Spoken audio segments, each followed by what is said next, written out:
WhatsApp case ബോക്സ്മേഡ് നാസിമാണ്. എന്നോട് ഒരുപാട് ആളുകൾ ചോദിച്ചിട്ടുള്ള ഒരു ചോദ്യമാണ്, ബ്രോ എങ്ങനെ നമ്മുടെ സിവിൽ സ്കോർ നമുക്ക് നല്ല രീതിയിൽ മെയിൻറ്റെയിൻ ചെയ്യാം, അല്ലെങ്കിൽ സിവിൽ സ്കോർ എനിക്ക് തീരെ ഇല്ല, അത് എങ്ങനെ നമുക്ക് ഉയർത്താൻ പറ്റുമെന്ന്. നമുക്ക് നല്ലൊരു സിവിൽ സ്കോർ ബിൽഡ് ചെയ്തെടുക്കാൻ വേണ്ടി 5 കാര്യങ്ങളാണ് നിങ്ങൾ പ്രത്യേകമായിട്ട് ശ്രദ്ധിക്കേണ്ടത്.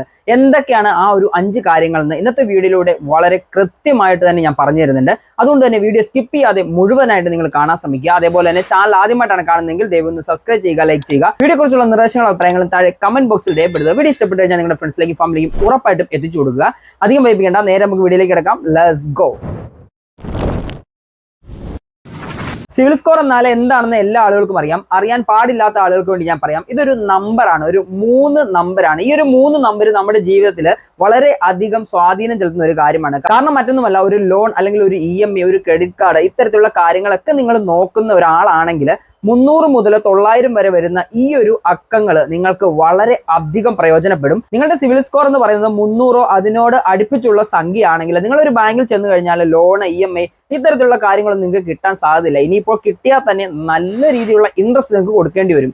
അതിലുപരി നിങ്ങൾക്ക് ഒരു 750-നും 900-നും ഇടയ്ക്കാണ് നിങ്ങളുടെ സിവിൽ സ്കോർ എങ്കിൽ നിങ്ങൾക്ക് ബാങ്കുകാർ ഇങ്ങോട്ട് അപ്രോച്ച് ചെയ്തതിന് ശേഷം ക്രെഡിറ്റ് കാർഡും ലോണൊക്കെ തരും, അതും നല്ല ഇൻട്രസ്റ്റ് റേറ്റ് കുറഞ്ഞ രീതിയിൽ. ഇനി നമുക്ക് നമ്മുടെ വിഷയത്തിലേക്ക് വരാം. എങ്ങനെ നമ്മുടെ സിവിൽ സ്കോർ നല്ല രീതിയിൽ ഇംപ്രൂവ്മെന്റ് ചെയ്യാം. നല്ലൊരു സിവിൽ സ്കോർ പടുത്തുയർത്തുവാൻ വേണ്ടി 5 കാര്യങ്ങളാണ് നമ്മൾ ശ്രദ്ധിക്കേണ്ടത്. അതിൽ ആദ്യത്തെ എന്ന് പറയുന്നത് നല്ലൊരു ക്രെഡിറ്റ് ഹിസ്റ്ററി നമ്മൾ മെയിൻറ്റെയിൻ ചെയ്യുക എന്നുള്ളതാണ്.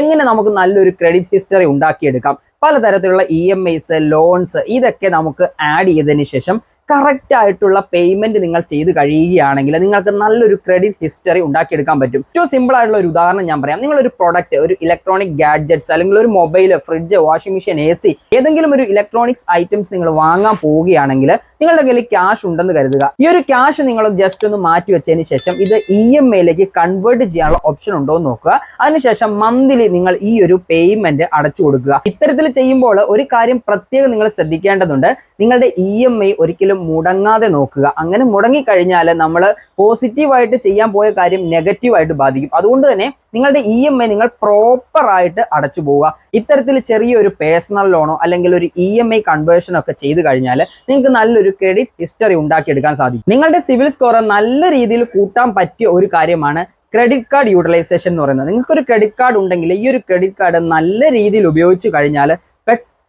വളരെ പെട്ടെന്ന് തന്നെ നിങ്ങളുടെ സിവിൽ സ്കോർ അപ്പ് ആവുകയും അതനുസരിച്ച് നിങ്ങൾക്ക് നെക്സ്റ്റ് ക്രെഡിറ്റ് കാർഡുകളും അല്ലെങ്കിൽ പേഴ്സണൽ ലോൺസ് ഒക്കെ കിട്ടാനും ചാൻസ് ഉണ്ട്. നിങ്ങൾ നിലവിൽ ഒരു ക്രെഡിറ്റ് കാർഡ് യൂസ് ചെയ്യുന്ന ഒരാളാണെങ്കിൽ നിങ്ങളുടെ ക്രെഡിറ്റ് യൂട്ടിലൈസേഷൻ എന്ന് പറയുന്നത് എപ്പോഴും ഒരു 30%-നും 40%-നും മാക്സിമം 50% നിർത്തുക.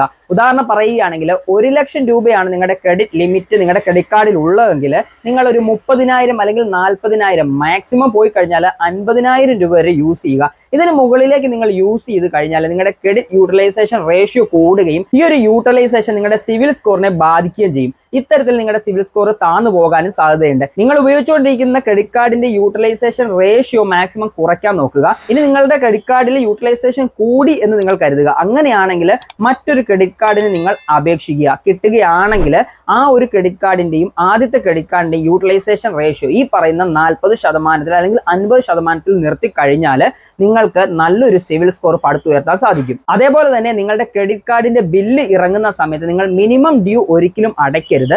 ഫുൾ എമൗണ്ട് തന്നെ അടയ്ക്കുക. മിനിമം ഡ്യൂ അടച്ചു കഴിഞ്ഞാൽ ഇതും നിങ്ങളുടെ സിവിൽ സ്കോറിനെ ബാധിക്കും. വളരെ വലിയൊരു ഇൻട്രസ്റ്റ് നിങ്ങളുടെ ക്രെഡിറ്റ് കാർഡിലേക്ക് നിങ്ങൾക്ക് അടയ്ക്കേണ്ടതും വരും. അതുകൊണ്ട് തന്നെ മിനിമം ഡ്യൂ അങ്ങ് ഉപേക്ഷയിന് ശേഷം ഫുൾ എമൗണ്ട് ഡ്യൂ നിങ്ങൾ അടയ്ക്കാൻ ക്രെഡിറ്റ് കാർഡിൽ ശ്രമിക്കുക. സിവിൽ സ്കോർ നല്ല രീതിയിൽ കൂടാനുള്ള 3ാമത്തെ കാര്യം എന്ന് പറയുന്നത് പേയ്മെന്റ് ഡേറ്റ്. നിങ്ങളുടെ ക്രെഡിറ്റ് കാർഡ്, ലോൺസ്, EMI ഇവയുടെയൊക്കെ പേയ്മെന്റ് ഡേറ്റ് കറക്റ്റ് ആയിട്ട് നോക്കിയതിന് ശേഷം ഒരു ദിവസം മുന്നേ എങ്കിലും നിങ്ങളുടെ അക്കൗണ്ടിൽ നിങ്ങൾ ആ ഒരു എമൗണ്ട് കീപ്പ് ചെയ്യുകയും ആ ഒരു പ്രോപ്പർ പേയ്മെന്റ് ഡേറ്റിൽ ഇത് ഓട്ടോ ഡെബിറ്റ് ആയി പോകാൻ ശ്രദ്ധിക്കുകയും ചെയ്യുക. ഇത്തരത്തിൽ കറക്റ്റ് ആയിട്ട് നിങ്ങളുടെ ലോൺ, EMI പോലെയുള്ള കാര്യങ്ങളുടെ പേയ്മെന്റ് ഡേറ്റ് കറക്റ്റ് ആയിട്ട് നോക്കിക്കഴിഞ്ഞാൽ നിങ്ങളുടെ സിവിൽ സ്കോർ നല്ല രീതിയിൽ വർദ്ധിക്കും. സിവിൽ സ്കോർ നല്ല രീതിയിൽ വർദ്ധിപ്പിക്കാൻ പറ്റിയ മറ്റൊരു കാര്യമാണ് എൻക്വയറീസ് എന്ന് പറയുന്നത്.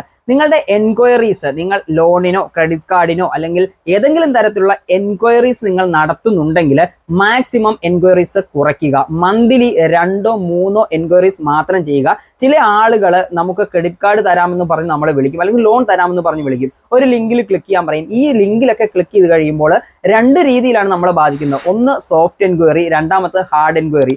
സോഫ്റ്റ് എൻക്വയറി ആണെങ്കിൽ വലിയ തരത്തിലുള്ള പ്രശ്നങ്ങളൊന്നും വരത്തില്ല. പക്ഷെങ്കിൽ ഹാർഡ് എൻക്വയറി ആണെങ്കിൽ ഇത് നമ്മുടെ സിവിൽ റിപ്പോർട്ടിൽ ബാധിക്കുകയും ഈ ഒരു സിവിൽ ബ്യൂറോ ഇത് അപ്ഡേറ്റ് ചെയ്യുകയും നമ്മുടെ സിവിൽ സ്കോറിനെ അത് താഴ്ത്താനും കാരണമാകും. ഒരു മാസത്തിൽ 4-5 ഹാർഡ് എൻക്വയറീസ് നിങ്ങൾ നടത്തിയിട്ടുണ്ടെങ്കിൽ അടുത്ത 6-7 മാസത്തേക്ക് ഇത് നമ്മുടെ സിവിൽ സ്കോറിൽ കിടക്കുകയും ഇതുവഴി നമ്മുടെ സിവിൽ സ്കോർ ഡൗൺ ആവുകയും ചെയ്യുന്നുണ്ട്. അതുകൊണ്ട് തന്നെ നിങ്ങൾ എൻക്വയറീസ് കൂടുതലായിട്ട് നടത്തുന്ന ആളുകളാണെങ്കിൽ ഉറപ്പായിട്ടും എൻക്വയറീസ് വളരെ ചുരുക്കുക. മന്ത്ലി 2-3 എൻക്വയറീസിന് മുകളിൽ നിങ്ങളുടെ എൻക്വയറീസ് പോകാതിരിക്കാൻ ശ്രമിക്കുക. സിവിൽ സ്കോർ നല്ല രീതിയിൽ വർദ്ധിപ്പിക്കുവാൻ വേണ്ടിയുള്ള 5ാമത്തെ ടിപ്പ് എന്ന് പറയുന്നത് നിങ്ങളുടെ പേയ്മെന്റ്സ് നിങ്ങൾ മാക്സിമം ചെക്ക് വഴിയാക്കുക. ഉദാഹരണത്തിന് നിങ്ങൾക്ക് ആർക്കെങ്കിലും ഒരു ക്യാഷ് കൊടുക്കാനുണ്ടെങ്കിൽ നിങ്ങളുടെ ബാങ്ക് വഴിയാണ് കൊടുക്കുന്നതെങ്കിൽ UPI പേയ്മെന്റോ അത്തരത്തിലുള്ള കാര്യങ്ങളൊന്നും നടത്താതെ മാക്സിമം നിങ്ങളുടെ ചെക്ക് വഴി നിങ്ങളുടെ ബാങ്കിലേക്ക് കൊടുക്കുക. നല്ല രീതിയിൽ ഈ ഒരു ചെക്ക് പാസ്സായി കഴിയുകയാണെങ്കിൽ നല്ലൊരു സിവിൽ സ്കോർ നിങ്ങൾക്ക് ചെക്ക് വഴി കൂട്ടാൻ സാധിക്കും. ചെക്ക് കൊടുക്കുന്ന സമയത്ത് മറ്റൊരു കാര്യം നിങ്ങൾ പ്രത്യേകം ശ്രദ്ധിക്കണം. പേയ്മെന്റ് ഡേറ്റ് നമ്മൾ പറഞ്ഞതുപോലെ